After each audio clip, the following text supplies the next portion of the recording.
Imagine estar presente no momento em que uma pequena comunidade de fiéis começa a espalhar uma mensagem que mudaria o mundo para sempre. O livro de Atos dos Apóstolos é a história real do início da Igreja Cristã.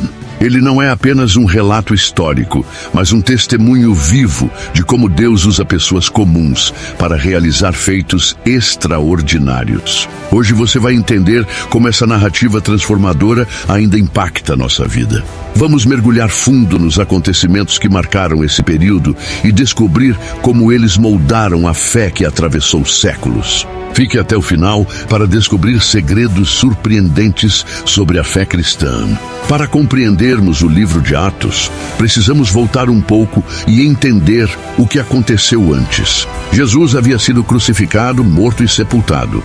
3 dias depois, algo extraordinário aconteceu. Ele ressuscitou. Esse evento mudou tudo. Seus seguidores, que antes estavam temerosos, agora estavam cheios de esperança. Durante 40 dias após a ressurreição, Jesus apareceu aos seus discípulos, ensinando sobre o reino de Deus e preparando-os para o que viria.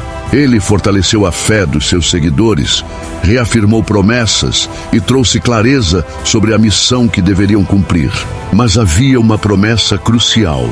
Ele disse que enviaria o Espírito Santo para capacitá-los a levar sua mensagem ao mundo. Pouco antes de subir aos céus, Jesus reuniu seus discípulos e deu uma ordem clara: vocês serão minhas testemunhas em Jerusalém, em toda a Judéia e Samaria e até os confins da terra. A ascensão de Jesus não foi apenas um momento de despedida, mas uma transição essencial para que o plano de Deus se cumprisse. Com essa missão em mente, os apóstolos aguardaram em Jerusalém, sem saber exatamente como e quando a promessa se cumpriria. Durante esse período, eles permaneciam unidos, orando e buscando orientação divina. Eles estavam prestes a testemunhar algo jamais visto na história da humanidade. Os discípulos estavam reunidos em Jerusalém, em um clima de expectativa e oração.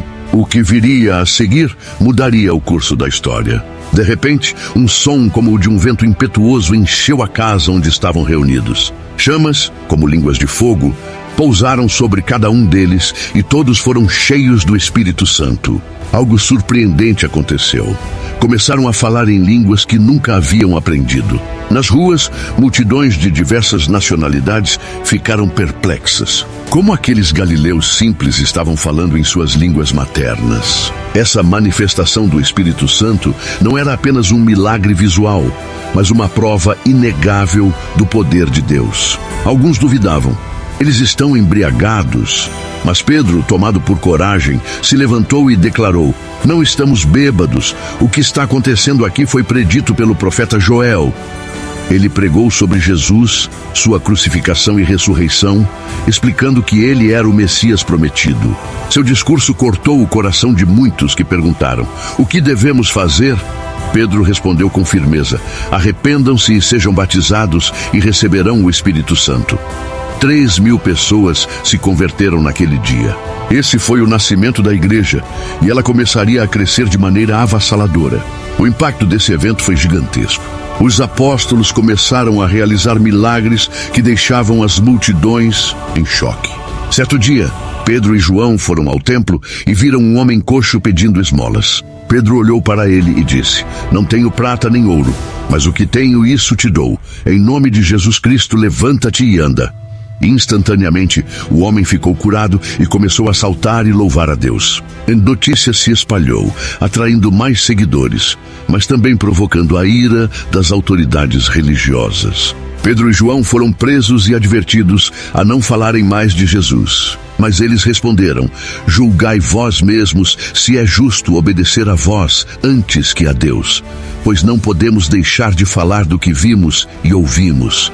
A perseguição aumentava, mas a fé da igreja era inabalável. Um dos primeiros mártires foi Estevão, um diácono cheio do Espírito Santo.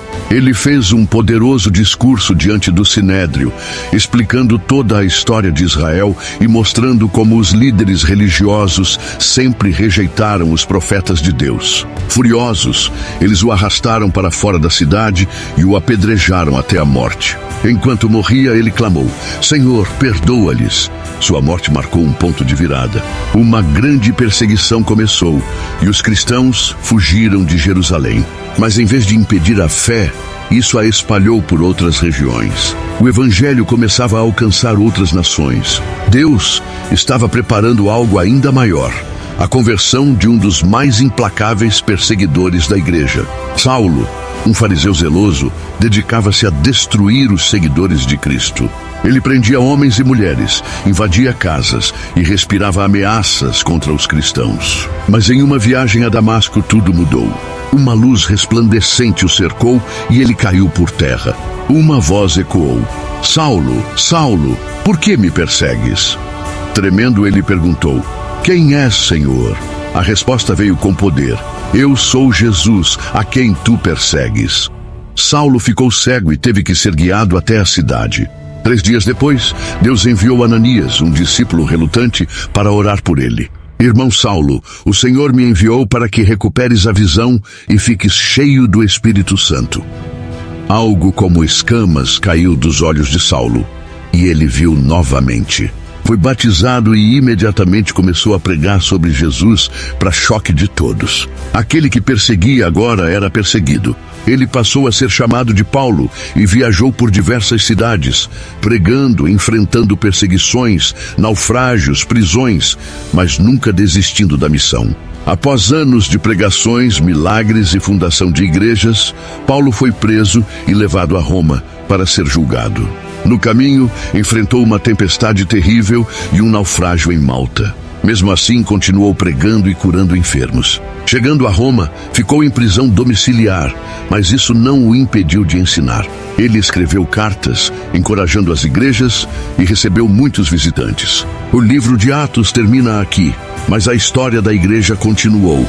O evangelho se espalhou pelo mundo e a mensagem de Cristo ainda transforma vidas. Além disso, os apóstolos enfrentaram novos desafios, como a organização das primeiras igrejas, a definição de doutrinas e a luta contra heresias. O Espírito Santo continuava a agir poderosamente, fortalecendo os discípulos e abrindo portas para que o evangelho alcançasse terras cada vez mais distantes. O impacto do livro de Atos se estende até os dias de hoje, pois a missão iniciada pelos apóstolos continua através de cada um de nós. A pergunta é: como você responderá a esse chamado? O livro de Atos ainda está sendo escrito e cada um de nós tem um papel nessa história.